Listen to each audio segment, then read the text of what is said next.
On a bright new morning, a girl arrives at the Nagumo Detective Agency. She stands in front of the building and smiles faintly. We see two police officers putting a suspect they've arrested into a police car. At the same time, we see a group of men and women surrounding a young detective. The reporter's voice asks him for his opinion on the case. The young detective stops, turns to her, looks at the camera with a wink, and says the case wasn't exciting enough, adding, "Just kidding." A phone rings in the background, waking the detective up with a start. It turns out everything that just happened was a dream, a memory of his youth. We see he's much older now, a painful present. He answers the phone on his desk, Nagumo Detective Agency. It becomes clear that the man before us is Kichiru Nagumo, a famous detective in his youth who has lost his touch for solving cases over time. The person on the phone is his landlord, demanding the rent. Nagumo asks him to be patient for a few days, apologizing and muttering to himself, "I'm only one day late with the rent, and this damned landlord is chasing me." Even though this same landlord used to respect Nagumo immensely, Nagumo gets up from his chair and walks to his office door. Suddenly, he feels a terrible pain in his spine and falls to the floor. He fights through it, knowing he has to get up and move. He has a surveillance mission to get to. It's been a long time since his last case, and he has to be completely focused because he can't afford to make any mistakes. He starts crawling on his stomach, using his hands and encouraging himself to get up. He reaches out to open the door, but suddenly, the door opens. The girl we saw at the beginning of the episode is standing there, dressed in a high school uniform. Nagumo looks at her, but his gaze isn't innocent. It's a lecherous look. The girl notices his sleazy stare, explodes with anger, and pulls out a baseball-like bat, brandishing it in his face and warning him not to look at her like that. Nagumo denies he looked at her that way on purpose, but she doesn't believe him. Nagumo yells at her, "Who are you, by the way?" He tells her that if she's a client, he's sorry, but he can't help her right now because he's busy. But she replies that she came because she saw this, and pulls out a red box with a face on it. The girl looks puzzled, then suddenly starts searching through her things, pulling out a ton of stuff. Nagumo is amazed by how much she's carrying. The girl says she seems to have forgotten the item, but then she remembers it was tucked behind her neck and pulls out a piece of paper, handing it to Nagumo. He reads it. It's a flyer he made when he was short-staffed at the agency. The girl coughs and says she's here to apply for a job at his company. Nagumo refuses to hire her. The girl screams, protesting his rejection. Annoyed by her shouting, Nagumo tells her, "How can a high school girl be a detective?" He criticizes her clothes, calling her a show-off.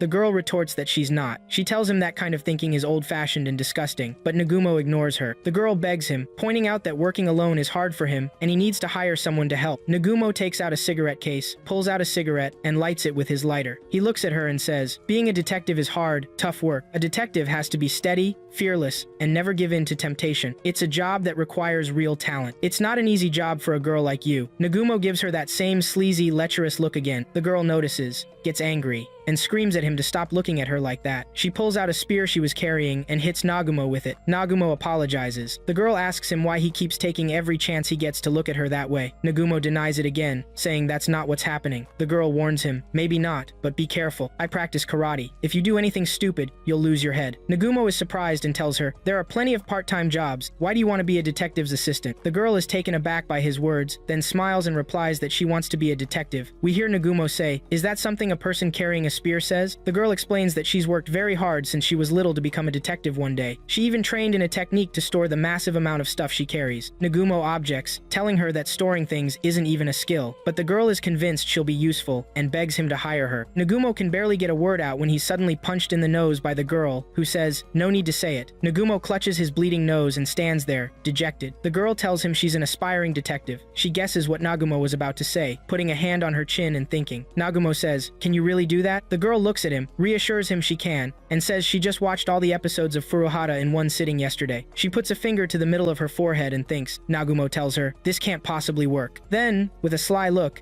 she tells him that he's had very few cases lately, so he's broke and can't afford to hire new employees. Nagumo is shocked by her correct guess, but ignores her. He leaves, telling her to go bother someone else, which surprises her. We then see Nagumo arrive at the station, holding a photo of a girl named Takako, who is about 27 years old. She married the client who hired Nagumo about 2 years ago. The suspicion is that Takako has been having secret meetings during her work hours, which is why Nagumo is suspicious of her. As Nagumo watches her, Takako starts to move, and he begins to follow her. We see Nagumo watching her as she walks in the opposite direction, thinking she's headed to meet a man. He follows her cautiously as she enters a cafe. He decides to go in after her, but is surprised to find it's a fancy cafe. He tells himself, how could a middle-aged man like him walk into a place like this alone, and chooses to watch Takako from outside instead. Suddenly, the young girl appears and grabs his arm. You'd probably feel embarrassed going in there alone. How about I go in with you and pretend I'm your younger girlfriend? Nagumo looks at her and has no choice but to agree. When Nagumo and the girl enter the cafe, the waitress asks what they want to order. Nagumo looks at at the menu but can't read it. The young girl steps in and orders a strange drink from the waitress. Nagumo protests, "That's too much." We see them sitting at a table close to Takako. Nagumo looks at his drink, saying he has sensitive teeth. The girl asks what that means, but he tells her it's not important and asks why she doesn't just look for another agency that's hiring. The girl replies that his agency is the closest to her home. Nagumo then tells the girl that he's been a detective for 20 years and that being a detective isn't easy. The girl points out that he's here to watch that woman, meaning Takako. Nagumo confirms this. The girl asks if it's a love affair, and he says yes, explaining he's observing her closely because he expects she's going to meet someone important. The girl is shocked by how obvious Hiyosho can a skilled detective watch someone this blatantly. They'll blow their cover like this. Nagumo explains he's old now, and his eyesight's weak, so what can he do? The girl yells at him to wear glasses. At that moment, Takako hears them and looks over. The young girl realizes this and tells Nagumo that the woman is starting to suspect them. To avoid suspicion, the girl takes a piece of the dessert and puts it in Nagumo's mouth as if they were a couple, but Nagumo protests because of his sensitive teeth. The girl insists it'll help throw off any suspicion. Meanwhile, Takako glances at them and mumbles that, if they really are a couple, there's a big age gap between them. The girl looks at Takako and realizes her plan worked. Nagumo tells her not to get too nervous. Takako won't catch on that easily. The girl glares at Nagumo, saying if it weren't for her, he'd be dead by now. Nagumo is confused and asks her why. The girl explains that these days, with just a little smartphone, someone can send photos anywhere in the world. People have become far more cautious and are now afraid of anyone watching them. Nagumo looks at her and asks, "What's a smartphone?" The girl pulls out her own phone and shows it to him, explaining that this is a smartphone, and asks him what he thought it was. Nagumo replies that he thought it was a hand mirror. The girl yells at him, saying if he really considers himself a detective, then he's old-fashioned. Nagumo grabs the phone, looks at it, and mutters that times have changed. The girl goes on, telling him that while watching Takako, she was actually watching him follow her, and that he's stuck in the old ways still, tailing people with food in his hand. Nagumo is surprised the girl was following him, and asks if she isn't embarrassed to tail a middle-aged man. Nagumo doesn't know what high school is. The girl tells him now she knows why he doesn't have many case. She's lost his touch. Nagumo agrees and tells her he's lost his intuition too, but all he knows are the old techniques that once led him to glory. They used to call him the Great Detective. The girl believes him. Then, we see someone appear next to Takako and start talking to her, then hugs her. Nagumo shouts that he was right, proving infidelity is easier than proving innocence. The girl suggests taking pictures. Nagumo pulls out a huge camera for everyone to see, making the girl angry. She tells him he's way too obvious. Nagumo says that's all he has and doesn't know what else to do. Takako and the man she's with then notice them. Thinking fast, the girl takes out her phone and snaps a selfie with Nagumo. When they get back to the office, we see that the photo captured Takako and the man in the background. The man who hired Nagumo is shocked by his wife's infidelity.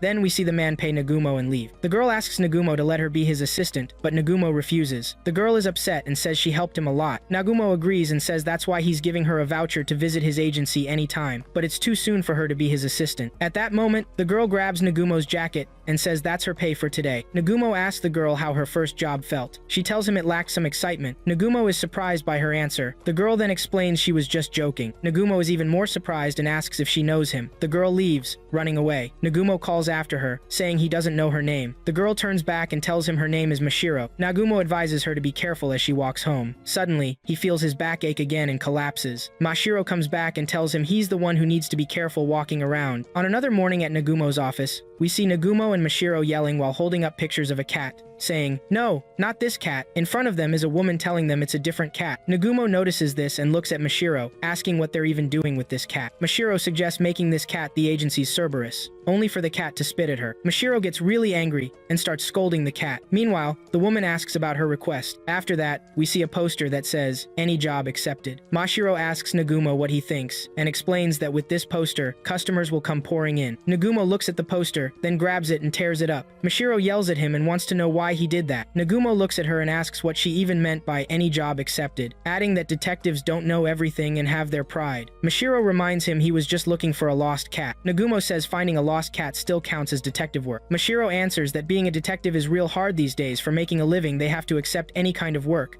like catching a bear that escaped into town and stuff like that. Nagumo explains he's not willing to risk his life, yells at her, and asks how that poster would even bring customers, ordering her to get rid of it. Mashiro tells him she's already distributed 500 posters all over the city. Nagumo is shocked. He asked her to find out how much it would cost to make 500 copies and looked at the cat, asking if it wanted food. He was startled when he noticed the cat had a fly in its mouth. Suddenly, the cat ran after Nagumo, who was afraid of it. At that moment, Mashiro grabbed the cat and took the insect from its mouth, advising it not to eat insects. Nagumo shouted at her, asking how she could hold an insect with her hands. Mashiro looked at him and explained that insects were nothing. Mashiro realized that Nagumo was afraid of insects, so she started approaching him and suddenly ran after him while holding the insect as Nagumo fled in fear. Suddenly, Nagumo turned toward Mashiro, grabbed her angrily and threw her out the window, telling her to remove the 500 copies of the poster from around the city. A strange little girl appeared behind him, calling the police to report that a high school girl had been killed. After that, Nagumo explained to the strange girl that Mashiro didn't mind at all falling from the 5th floor. He asked her why she came. The girl explained that she saw the poster saying he accepts any job, which is why she came to him. Nagumo was surprised by the poster's success. The girl explained that she had a beehive in her house. Nagumo looked at her and asked that what he would tell her should not be known by anyone else. He explained that he was very afraid of insects and had nothing he could do about it, but there was a solution. He would call Mashiro to help her because she had no problem with insects. He grabbed his phone but asked the girl how this phone worked. The girl was surprised. Meanwhile, Mashiro was removing the posters when Nagumo called her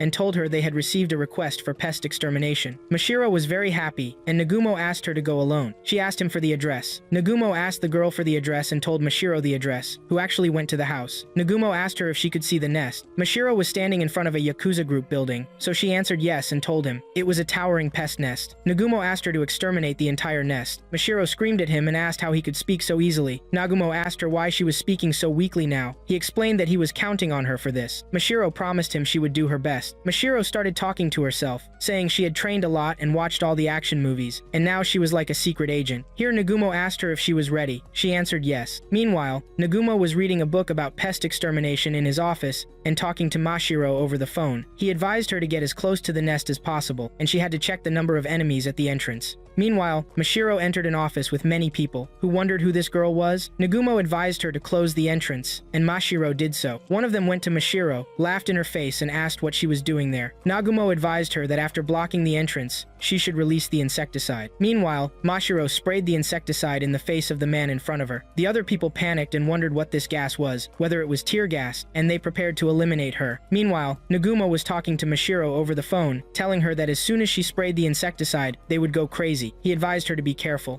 The people started attacking Mashiro. She dodged their strikes and exchanged blows with them. Meanwhile, Nagumo advised her to beware of insect stings. Here a person aimed a gun at Mashiro and told her he would turn her into a beehive. Nagumo was amazed to hear this voice that sounded familiar. He heard gunshots. Mashiro was hiding from the gunfire and preparing to attack. She showed a strange weapon and fired at them. Nagumo was puzzled and had no idea what was happening with Mashiro. Meanwhile, Mashiro eliminated all the people, and only one person remained who was preparing to attack Mashiro. When Mashiro threw away her weapon, this person attacked her, but suddenly he looked at Mashiro as a warrior with a monster standing behind her. This person got scared, fell to the ground in front of Mashiro, apologized to her, and promised he would leave the Yakuza group forever. Here Mashiro informed Nagumo that the matter was done. He was expecting that Mashiro would finish the job. The girl explained that she was very happy. Nagumo asked Mashiro if she knew what type they were. Mashiro didn't understand Nagumo's question, so Nagumo replied and told her to describe their appearance. Mashiro looked at the man in front of her and told Nagumo that they had long legs. Nagumo was surprised and said, "Could it be wasps?" Later in Nagumo's office, Nagumo watched the news with Mashiro, which reported that a Yakuza group had been eliminated by an unknown person. Nagumo asked Mashiro in shock, "Is this you?" She answered yes. Nagumo screamed and asked her how getting rid of a beehive turned into destroying a Yakuza gang. Mashiro told him she had made a mistake. She explained that she brought someone else with her. This person appeared to be the last person from the Yakuza group that Mashiro had spared, named Nizo. Nizo said he was at Nagumo's service for anything he requested. Nagumo asked him to make coffee. Mashiro was happy that their office had gained another member. A girl appeared behind them and asked them what about her request.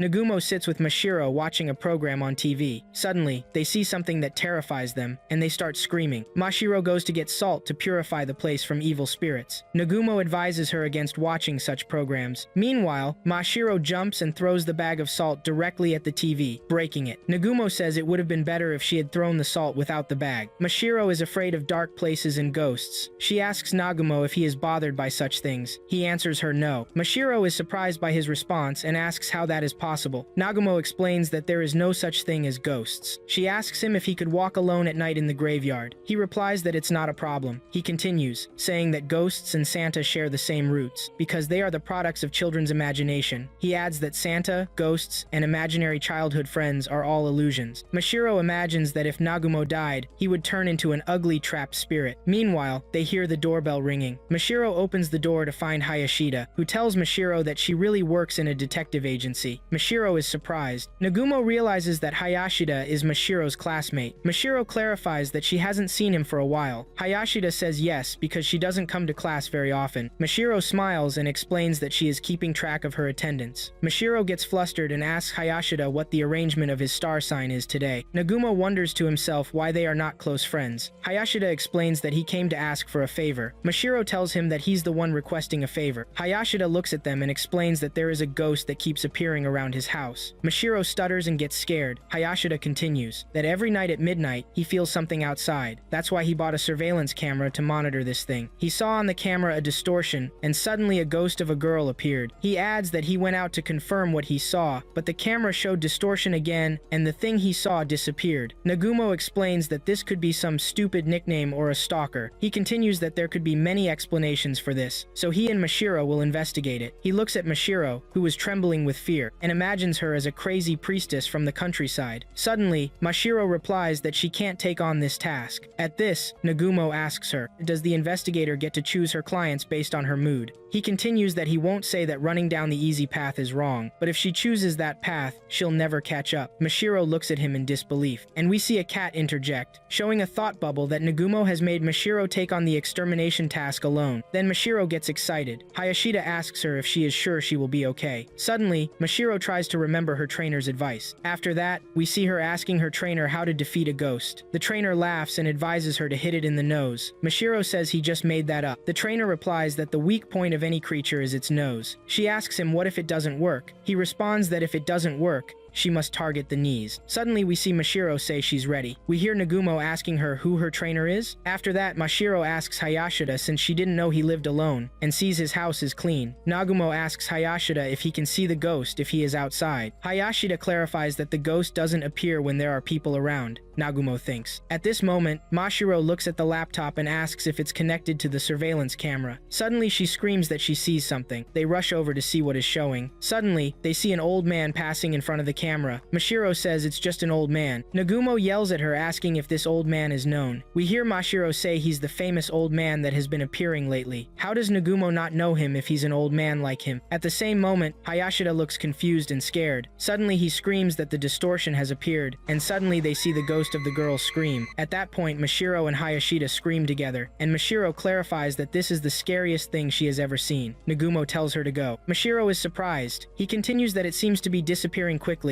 and he needs her speed to find out what it is. Here we see Mashiro angry and forced to leave. Suddenly, she runs fast and rushes out of the house while telling Nagumo not to invite her to a barbecue later. In the meantime, Hayashida says the distortion has come back again, and Nagumo and Hayashida look at the surveillance camera, and they see that the ghost has disappeared. And Mashiro appears with the old man passing in front of her, giving her food, and we hear Hayashida saying she is eating the food. And Nagumo tells her not to accept food from people like this old man. The next day, we see Mashiro preparing herself and saying that today is the day she will catch the ghost. The ghost appears on the surveillance screen, and Nagumo asks her to go chase it. Mashiro rushes out, and we see her outside shouting that the ghost has disappeared. On the 5th day, we see Nagumo say it is there, and we see Mashiro running and jumping to chase the ghost. But the ghost disappears again, and Mashiro feels disappointed. On the 7th day, Nagumo is sitting with Hayashida in front of the surveillance screen, and they watch Mashiro promising the ghost that she will break its legs so it can't run when she catches it. We see Nagumo pointing out that Mashiro is getting faster every time, but it disappears before she reaches it, and it never appears if they hide and wait for it. Hayashida responds that they are somewhat stuck. Nagumo looks at him and tells him he seems very pleased, taking everything into consideration. Hayashida gets flustered and denies that, and Nagumo warns him that the distortion has appeared. Suddenly, Nagumo calls out to Mashiro, asking her to go this time through the window. Hayashida gets anxious, and Mashiro jumps through the glass window and explains that the ghost wouldn't expect this time for her to take a shortcut. Hayashida is taken aback. Nagumo notices that Mashiro is supposed to appear in front of the camera, but he only sees the ghost. He looks at Hayashida and asks him what this is. Hayashida replies that he has no idea. Nagumo explains that Hayashida is that ghost. Hayashida is shocked and says, "Am I here?" Nagumo clarifies that Hayashida had worn the ghost costume before and recorded these clips, and was replaying the original image before Mashiro arrived, so they wouldn't discover it was a recording. Hayashida gets freaked out and asks where's the evidence. Nagumo tells him not to freak out, and clarifies that as soon as they looked at the camera, he was controlling the remote device in his pocket, and that's enough evidence. Hayashida asks when he figured it out. Nagumo replies from the first time. At the moment the ghost disappeared, the old man's light was visible. Hayashida asks why he pretended not to know. Nagumo explains that he wanted to know the reason and discovered it in the previous days, and that the reason is he admires Mashiro, and he noticed he enjoyed spending time with her. From his expressions, ghosts were the last thing on his mind, so he created this story to have a reason to see her. He asks him if he's right. Hayashida says no, and Nagumo continues that he has done it before by borrowing an MD player from a girl, and later telling her he lost it, so that she would go with him to his room looking for it, but later discovers that she had stolen it too. He was shocked. Here Hayashida breaks down and admits that Nagumo is right, and he did create this story for Mashiro, and he begs for his forgiveness while crying. Nagumo asks him if he knows Sherlock Holmes. Hayashida answers yes. Nagumo continues that in one of the books, and starts thinking, saying he can't remember what came in one of the books, and continues that Hayashida should stop stalling and tell Mashiro how he feels about her, and that he can pay his dues when he's able. At that moment, Mashiro walks in, and Nagumo clarifies to her that Hayashida wants to tell her something, but they are shocked that Mashiro has caught a real ghost, and both Nagumo and Hayashida panic. Mashiro advises them to fetch a bag of salt immediately. In the office, we see Mashiro can't find her pudding in the fridge. She goes to Nizuken, who is sweating, and asks him if he ate the pudding. He denies it nervously. Suddenly, they hear the news that Detective Nagumo has been arrested for stealing underwear. Mashiro doesn't believe it and tells him to come up with another lie. But then she's shocked to see Nagumo's photo on the news, confirming his arrest for stealing underwear. At the police station, someone says, "You've grown up, Kichiro," Nagumo replies, "and you've become old too, Inspector General Mimasaka." The inspector asks Nagumo to speak to him like before. He remembers that he and Nagumo were a brilliant detective duo in high school. Now, one is a humble government employee, and the other is an underwear thief. Nagumo angrily insists he's not the culprit. Mimasaka says he doesn't believe he's the thief, but won't let him go home because Nagumo has the SD card. Nagumo asks what it is. Mimasaka explains it's an SD card containing footage recorded by one of the victims. Nagumo asks what an SD card is, so Mimasaka takes him to explain what's on it. But when inserting the card into the computer, it breaks.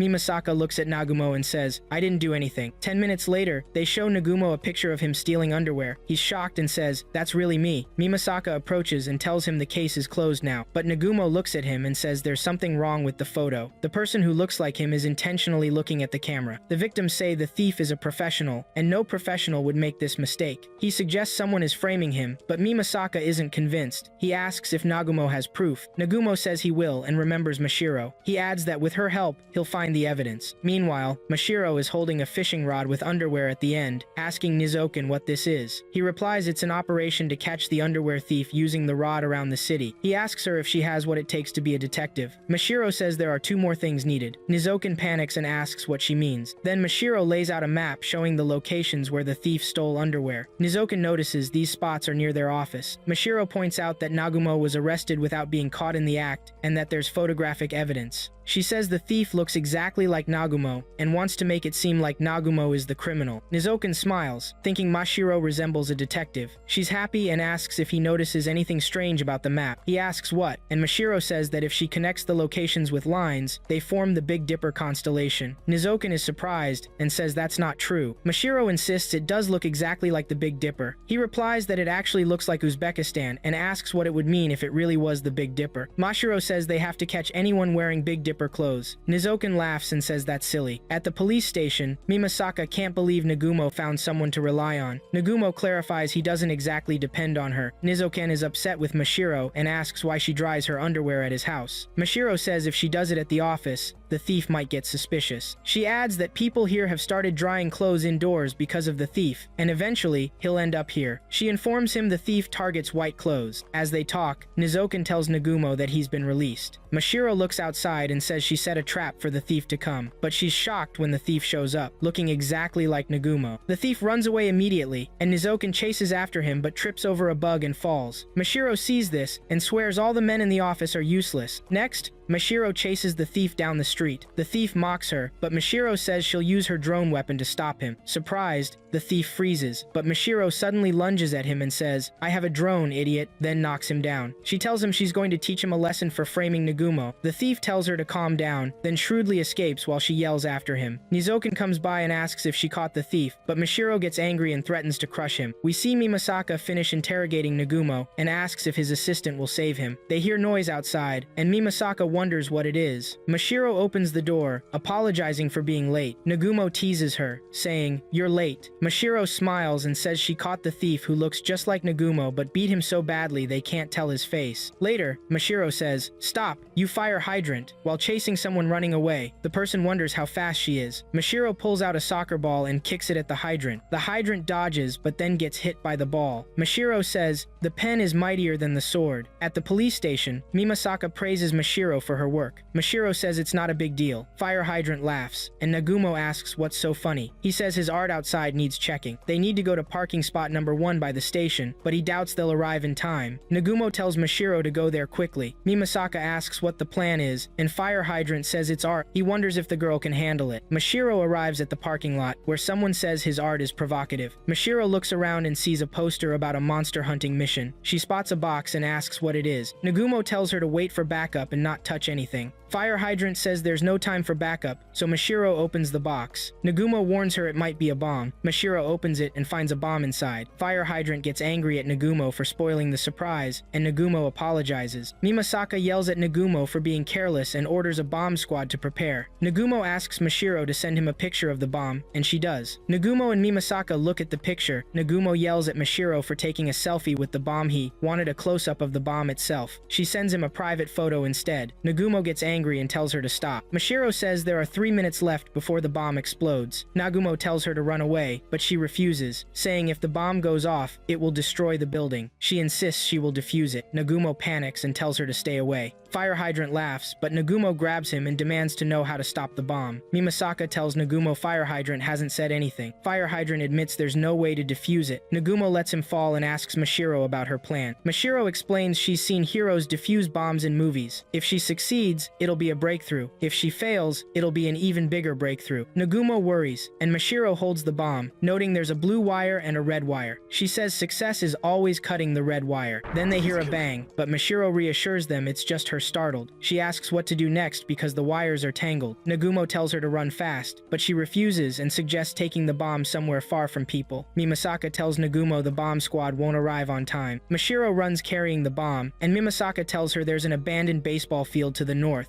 She should put the bomb there. Mashiro runs, with only 1 minute left. She can't place the bomb inside the field, so she kicks it in. But Nizoken is inside the field, doing his photography hobby. He looks through the camera and sees the bomb in front of him. The bomb explodes, blowing up the field. Mashiro asks Nagumo how to get to the station, and he says, "That phrase has nothing to do with anything."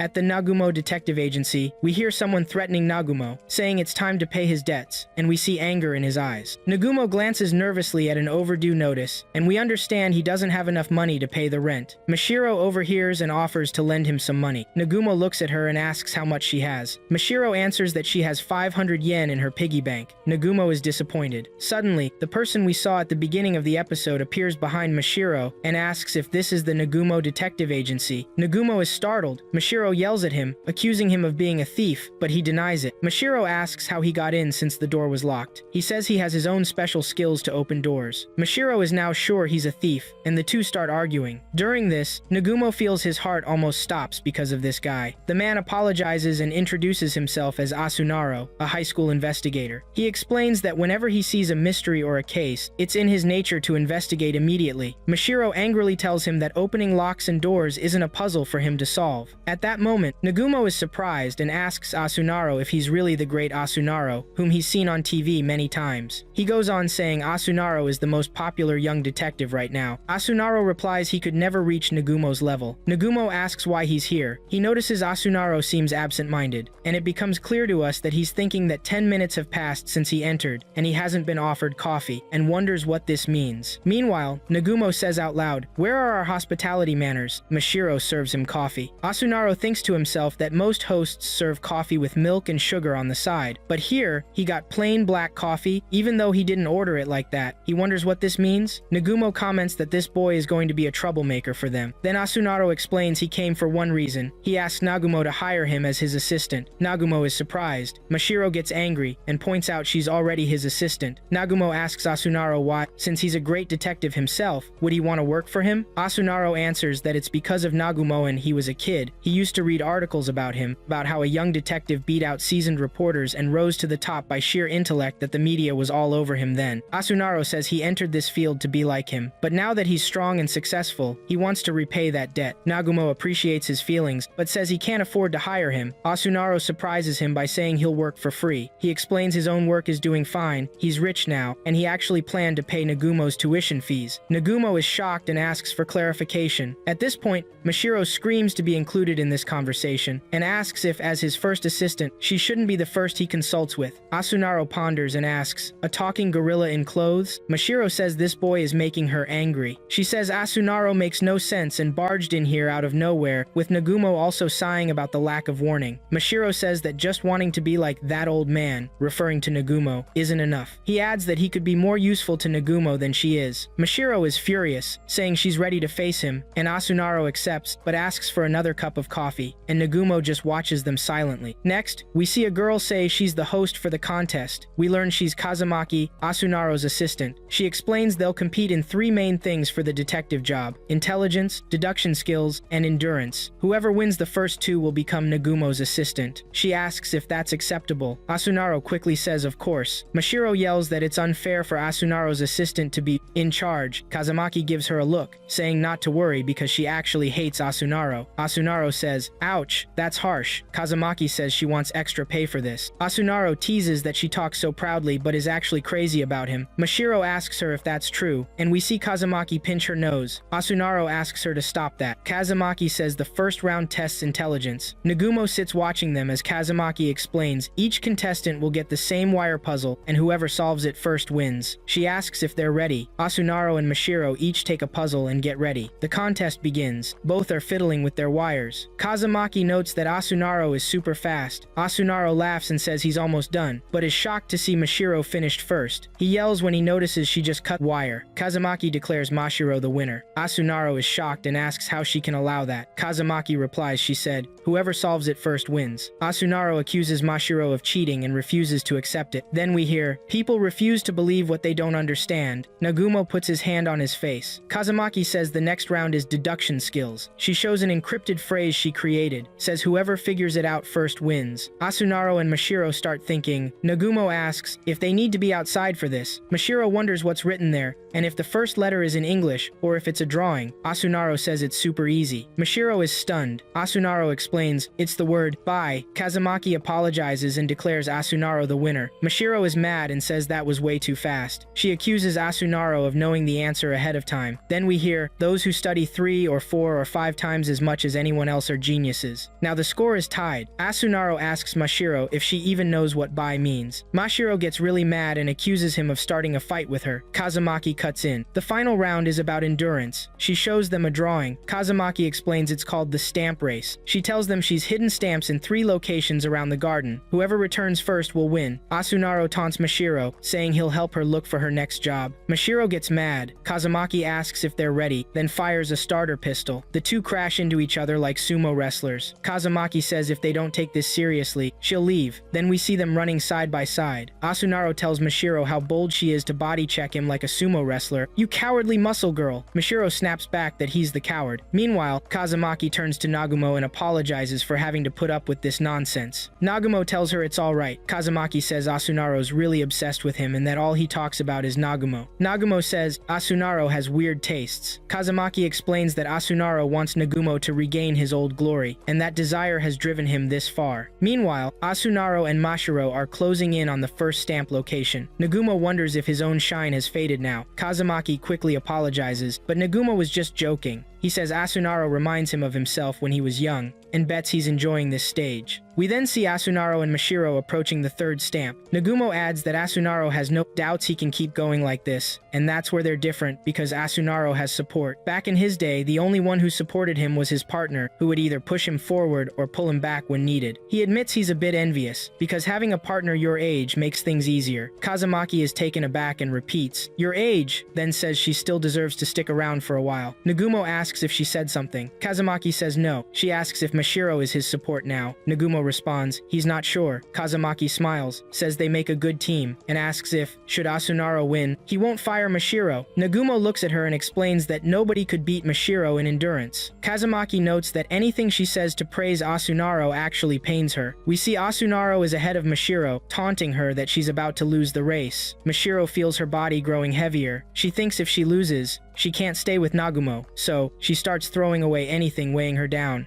Asunaro is shocked by the amount of stuff she's carrying, as is Kazumaki. Nagumo explains it's her storage technique. Mashiro finally dumps everything, then suddenly bursts forward at incredible speed. At this moment, we see Mashiro's coach talking to her. He tells her she trained well and withstood all the hard work. Mashiro asks if she can become a detective. The coach replies, of course. Suddenly, we see Mashiro win the race. Asunaro admits defeat but says he'll take her place next time. Mashiro just says, fine. Asunaro, wondering about this kind of situation, thinks the other side should say something like, you did a great job. What could that mean? Mashiro says he's super annoying. Asunaro calls for Kazumaki to leave. Nagumo informs him she's already gone, saying she had to go pick up a package. Suddenly, Asunaro runs off, shouting her name. Nagumo says he didn't do anything but still feels exhausted. Mashiro asks if he's okay with this, saying if he had hired Asunaro, he'd have paid him and maybe gotten a better assistant than her. But Nagumo interrupts, asking why she's suddenly all grown up and sensitive. He goes on, if she can bring in more money than Asunaro, then what's the problem? And asks if she can do that. Mashiro looks at him and answers, yes. Nagumo is broke. Mashiro offers again to lend him some money, and suddenly, Asunaro pops up from behind Mashiro again. Mashiro is startled once more. She demands to know what he's doing here. Asunaro says he's here about work. Kazumaki butts in to say it's about the commotion last time and hands them a gift. Nagumo says it wasn't necessary. He's actually here to ask Nagumo to do a job for him, but no one seems to pay him any attention. Asunaro wonders if he's actually dead. Mashiro says she may have gone too far with her teasing. Nagumo asks Asunaro if he has a job for him. Why? Asunaro explains that there's a stalker chasing him. Nagumo and Mashiro are surprised. Asunaro goes on to say he always feels like someone's watching him. Whenever he tries to follow this person, he never catches up because the person is really fast. Kazumaki explains that Asunaro is very popular and that he has some hardcore fans. Nagumo accepts the job because he wants a bit of excitement. Later, in the street, Mashiro says that a three-person chase is fun, but Nagumo tells her it's not a game. Kazumaki notices Asunaro has stopped, and Nagumo notices Asunaro staring at someone wearing glasses she suspects. It might be the stalker. Asunaro thinks that person doesn't look like they're training, even though they have headphones on for jogging. What does that mean? Nagumo says it's just a rude first impression. Kazumaki says Asunaro thinks he always has to ask questions. Then Mashiro notices he stopped again. We see Asunaro thinking about a woman loading her car with all kinds of cat supplies, even though her husband has a dog face. Nagumo wonders if he's supposed to do this all the time. Mashiro says she can't live with, then suddenly a group of female fans surround Asunaro. Nagumo says he's noticed someone following him the whole time, and we see someone wearing a mask. Mashiro says he looks creepy. Nagumo says, yeah, he is creepy, but he's not the guy they're after the second person, and then we see someone in disguise. Mashiro replies that he is weird. Nagumo tells Asunaro to head quietly towards the place he'll point out. Asunaro walks ahead, with the person following him. Suddenly, Asunaro confronts the person and surprises him, calling him an idiot and telling him he's surrounded. He asks why he's following him. The person says he didn't mean to. Asunaro explains that the worst stalkers don't realize they're doing it. The person replies that he's not doing that and runs. Asunaro smiles and says, didn't I tell you you're trapped? Suddenly, Nagumo appears in front of him. Nagumo asks, are you saying you're tougher than a bear? And explains that a long time ago, he was asked to get rid of a troublesome bear. The stalker looks at him and makes a run for it. Nagumo suddenly twists twists his joint in a strange way and collapses on the ground. He yells at Mashiro to catch him. Mashiro pops up in front of the stalker in a weird way, but he tricks her and makes her look the other way, toward a celebrity that Mashiro is a fan of, and escapes. Nagumo wonders how this stalker knows about Mashiro's favorite famous person. He calls for Kazumaki to chase after him. Suddenly, she throws her cloak at him, and finally, they catch the stalker, and they're all shocked when they see it's Nezu. Mashiro asks, "Why are you?" Nezu says he's not a stalker. Mashiro asks why he ran away. Nezu says they all looked really serious, so he got scared and ran. Then he points at Asunaro and says he's the stalker. Asunaro is surprised, and wonders who's been following him then. Nezu says he's been stalking Nagumo, and adds that he's seen him circling the agency and watching it for a month. Every time Nagumo goes out, Nezu follows him. Kazumaki asks Asunaro what's going on. Asunaro tells her it's a misunderstanding. He was watching Nagumo to wait for the right moment to introduce himself. He had to figure out his routines, and asks them who calls this stalking. They all answer, "We call that stalking." Kazumaki gets angry. Asunaro gets scared of her. She tells him she'll hear his excuses later. Asunaro runs off and Mashiro tells Nezu to chase him. Nagumo says the worst stalkers don't even realize what they're doing. Asunaro remembers this, and we hear him say, "I guess they're right."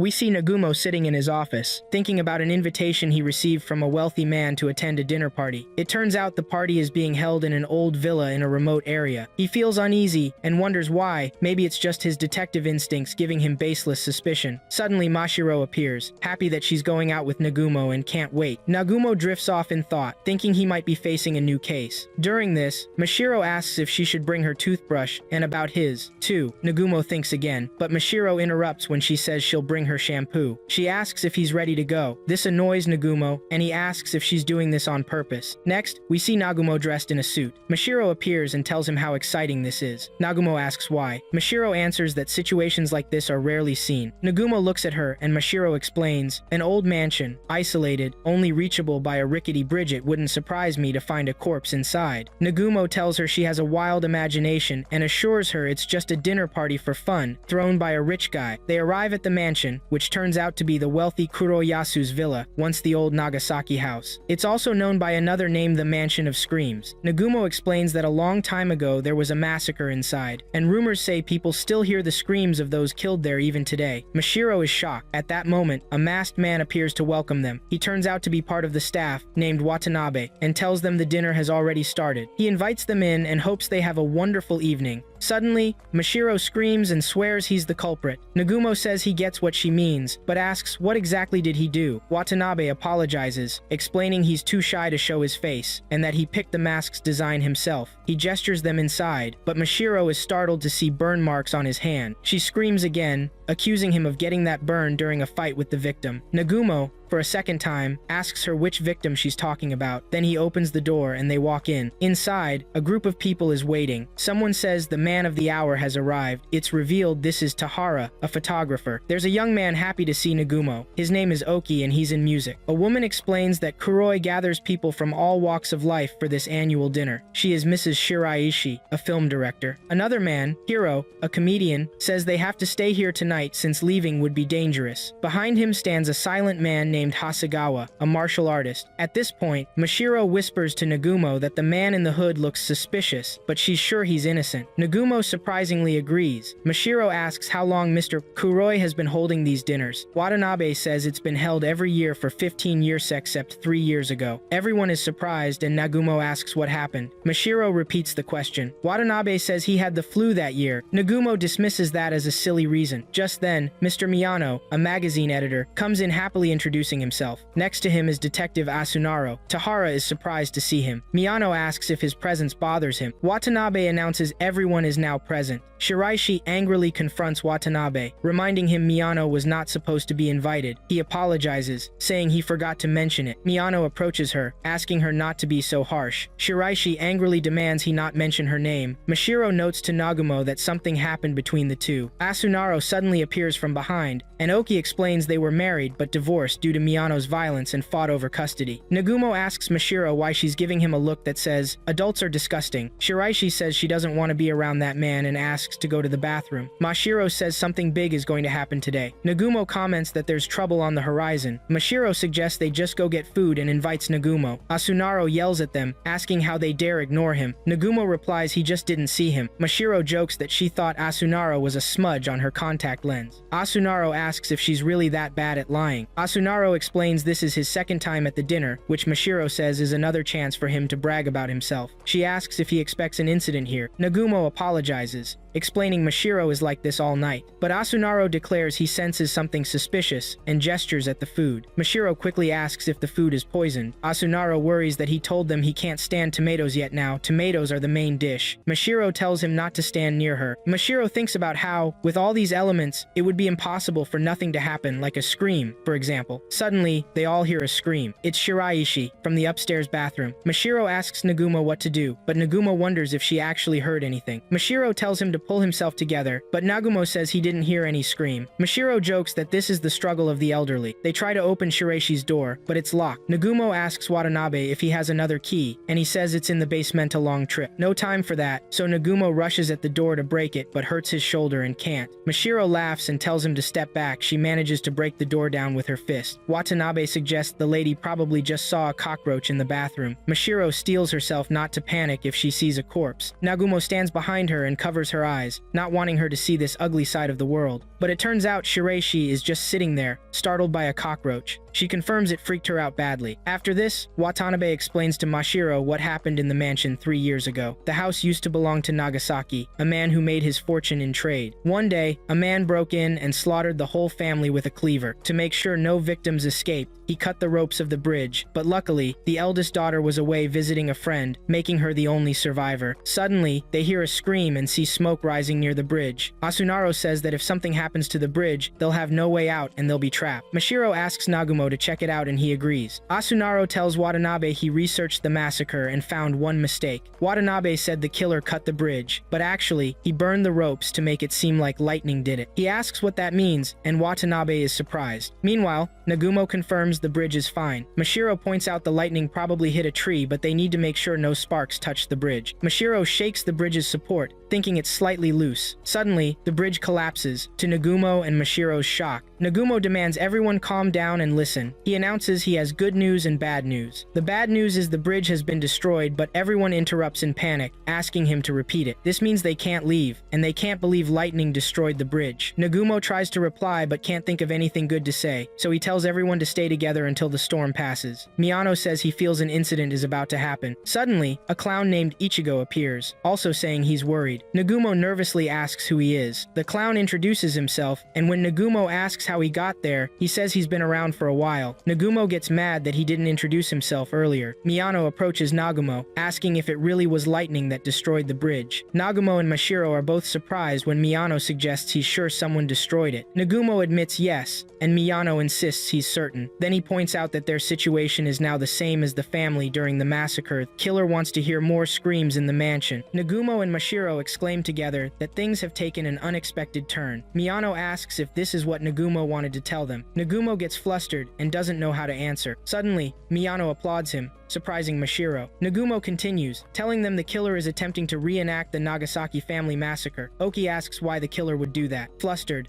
Nagumo says his assistant will explain. Mashiro is shocked and asks, "Me?" She then introduces herself and says the person who destroyed the bridge is out for revenge. Nagumo is shocked. Tahara asks revenge for what? Mashiro continues, revenge against someone connected to the incident 15 years ago. They ask her if she has any idea who it is. Mashiro smiles and says yes. Nagumo is amazed. Mashiro says she can't help herself, and he asks what's going on. Is she the one who destroyed the bridge? She tells him he started it. Oki asks them if everything is okay. Nagumo and Mashiro both say yes. Mashiro continues that the person connected to the incident suspects someone here. Suddenly, she points at Asunaro, telling them he will explain. Miyano asks Asunaro who this person is. Asunaro is surprised, but pulls himself together and tells them that in the middle of lightning, the heartbeats of the culprit can be heard easily. Nagumo is amazed, and Asunaro continues, saying that the person who destroyed the bridge is, and he points to Shiraishi and accuses her of being the one who destroyed the bridge. She appears tense and tells him she doesn't know what he means. Asunaro goes on, saying there was only one survivor of the family massacre, the eldest daughter, who was 14 at the time, and now she's 29, the same age as Shiraishi. He continues, saying that Ms. Shiraishi is the survivor, the daughter of the Nagasaki family, that she's here to avenge her family. Everyone is shocked. Suddenly, Shiraishi explains that she is the lone survivor of the family massacre. We hear Nagumo and Mashiro gasp in shock. Shiraishi explains that after the incident, she searched for the killer and discovered that he was a relative of Mr. Kuroi, the current owner of the house. And he used Kuroi's influence to cover up the crime. She couldn't take it, so she forged her identity just so she could get close to Kuroi and kill him. Today, she was planning to recreate the circumstances from 15 years ago, but this time she would be the one to kill Kuroi. That was her plan. She broke down and collapsed to the floor, crying. She goes on, saying she didn't expect the bomb she planted on the bridge would go off so quickly. Miyano approaches her. Shiraishi tells Miyano she only married him to get access to the media information network, and her bad luck was having 3 detectives gather today. She asks Nagumo why detectives always just happen to be at the crime scene by accident. Nagumo explains that detectives are not attracted to crimes, the cases are drawn to them. Mashiro comments that he wrapped up the case quite elegantly. After that, we see Mashiro, Nagumo, and Asunaro at the bridge. Mashiro asks how they'll get home now, after the bridge had been destroyed. Nagumo tells her it's because of her. Mashiro responds that he finally said it. Suddenly, we see a helicopter, with Asunaro's assistant, Maki-chan, arriving to pick them up. Nagumo is surprised that Asunaro owns a helicopter. Maki-chan asks Asunaro if he wants to leave, but adds she knows he wants to stay, right? Asunaro replies asking why she's giving him a choice. They all get on the helicopter. Mashiro says she's happy at this altitude. Nagumo asks Asunaro how he knew Shiraishi was the killer. Asunaro replies, just a hunch. Maki-chan comments that Asunaro's intuition is sharp. Asunaro adds that in cases like these, a woman can surprise everyone. Back at Nagumo's office, Mashiro asks Nagumo what's going on with him. He asks if she noticed that they never actually saw Kuroi, even though he was the host of the party. He's certain there's something strange, but Mashiro says that Kuroi was definitely there. Nagumo is surprised and asks how and when he appeared. Mashiro responds that he showed up when he was talking to the clown. Nagumo tells her he didn't have any presents. Mashiro continues, saying that Shiraishi was wrong about everything, about the family massacre, and about Kuroi covering it up. In fact, her family is totally fine. Nagumo concludes that everything turned out okay in the end, that he was worried for nothing. But then he suddenly remembers how he felt before entering the mansion, and the vague sense that there was something mysterious about the case. He tells Mashiro that they have to go back to the mansion, that they have to find the last piece to solve the case. Mashiro tells him there isn't a final piece, and that the feeling he has is just acid reflux he suffers from. Then we see Mashiro searching for something. Asunaro tells her that he caught his own. Mashiro wonders if it could have escaped. Nagumo explains it's still here. Suddenly, Mashiro screams, "I caught you, Pikachu!" Nagumo asks what they're doing. Asunaro is surprised that Nagumo doesn't know the Pokemon game. Asunaro explains it to him. Nagumo says his Spanish isn't very good. Asunaro says he was speaking the same language everyone else is using here. Mashiro tells him it took him a whole month just to learn how to take a photo with his phone, and jokes that it might take him until the next total solar eclipse to learn this. Nagumo says that's not for another 10 years, and he's not that dumb. Just then, Maki-chan comes in looking for Asunaro. She thinks Mashiro is taking a photo for her. Mashiro tells her she just caught a Pikachu. Nagumo says that Maki-chan will never understand what Mashiro is talking about, but Mashiro insists all young people know about Pokemon. Maki-chan answers that she loves Pikachu a lot, but adds, "But how does it go with plain white rice?" Everyone is shocked. Maki-chan then asks, "What is this Pikachu anyway? And how long have these creatures been around?" Nagumo realizes she's not in high school and wonders how old she is. Maki-chan tells Nagumo that she's doing her best, but youth culture changes so fast these days. She adds that Asunaro doesn't know what a pager is. Nagumo laughs and tells her that Mashiro didn't know what a phone card was either. We see Mashiro holding a phone card not knowing what it is. Nagumo tells her it's a phone card. How could you not know? Mashiro yells at him, insisting she does know. He tells her to use it. She holds it in her hands, not knowing what to do with it. She suddenly puts it to her ear and says, "Hello?" Nagumo snaps a photo of her. Mashiro shouts at him, telling him not to take her picture. Nagumo says he just couldn't help himself. Maki-chan agrees that kids these days don't even know about phone cards. She says she once asked Asunaro if he knew how to use one. Asunaro smiles and says he's not an idiot, but she thinks otherwise. Asunaro calls the waiter and asks if he can pay the bill with a phone card. Then Maki-chan tells Nagumo that time passed so quickly that she got depressed. She says it's the generation gap. Nagumo asks her to stop drinking. Maki-chan says it was a fun day and she's happy she got to talk with him. Nagumo says he's surprised because he didn't think she was older than Mashiro and Asunaro. Maki-chan is shocked.